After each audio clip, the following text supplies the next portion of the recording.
Friends, welcome back to our channel maths and science trick and toys. आजना video में આપણે જોઈશું ધોરણ 6 પ્રકરણ 4 વનસ્પતિની જાણકારી મેળવીએ।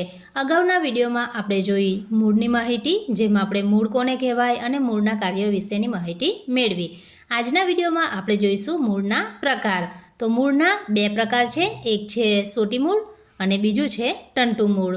સોટી મૂળ એટલે કે વનસ્પતિના જે મૂળની રચનામાં એક મુખ્ય મૂળ જાડું અને તેના ઉપર ઉપમૂળ એટલે કે પાર્શ્વમૂળ જોવા મળે તેને સોટી મૂળ કહેવાય છે। તો અહીં આપણે જોઈ શકીએ છીએ એક મૂળ જાડું છે અને તેના ઉપર આ આપણે નાના નાના ઉપમૂળ અથવા તો પાર્શ્વમૂળ જોવા મળે છે। તો આ પ્રકારના મૂળને આપણે સોટી મૂળ કહીશું।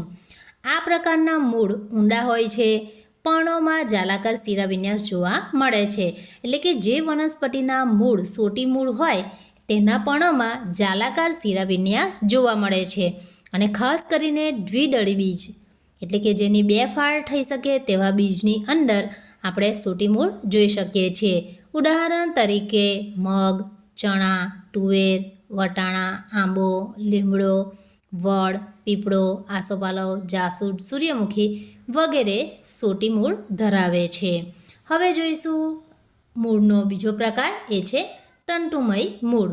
વનસ્પતિના જે મૂળની રચનામાં મુખ્ય મૂળ ન હોય પરંતુ એક જગ્યાએથી ઘણા પાતળા તંતુઓ જેવા મૂળ ઉદ્ભવેલા હોય તો તેને તંતુમય મૂળ કહેવામાં આવે છે। આ મૂળ જે છે એ સહેલાઈથી ઉખડી જાય છે કારણ કે તે જમીનના ઉપરના ભાગમાં હોય છે। પર્ણોમાં સમાંતર શિરાવિન્યાસ જોવા મળે છે। અહીં આપણે જોયું કે જાલાકાર શિરાવિન્યાસ જોવા મળે છે। જાલાકાર શિરાવિન્યાસ એટલે કે પર્ણોની અંદર જાળી જેવી આપણને રચના, શિરાઓની રચના જોવા મળે છે। તો પછીના વિડીયોમાં આપણે જોઈશું જાલાકાર શિરાવિન્યાસ અને સમાંતર શિરાવિન્યાસની માહિતી। તો અહીં છે પર્ણોમાં સમાંતર શિરાવિન્યાસ એટલે કે જે શિરાઓ છે એ સમાંતર ગોઠવાયેલી હોય છે। એક દળી બીજ જે છે એમાં તંતુમય મૂળ જોવા મળે છે જે બીજની ફાળ ન થઈ શકે, દાખલા તરીકે ઘઉં, ચોખા, મકાઈ વગેરે।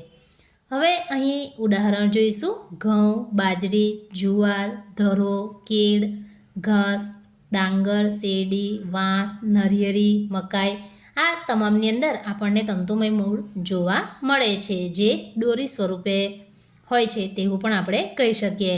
તો આ જે ચિત્ર છે એ સોટી મૂળ અને આ છે આપણા તંતુ મૂળ। હવે પછીના વિડીયોમાં આપણે જોઈશું પ્રકારની માહિતી અને પ્રકારના કાર્યો।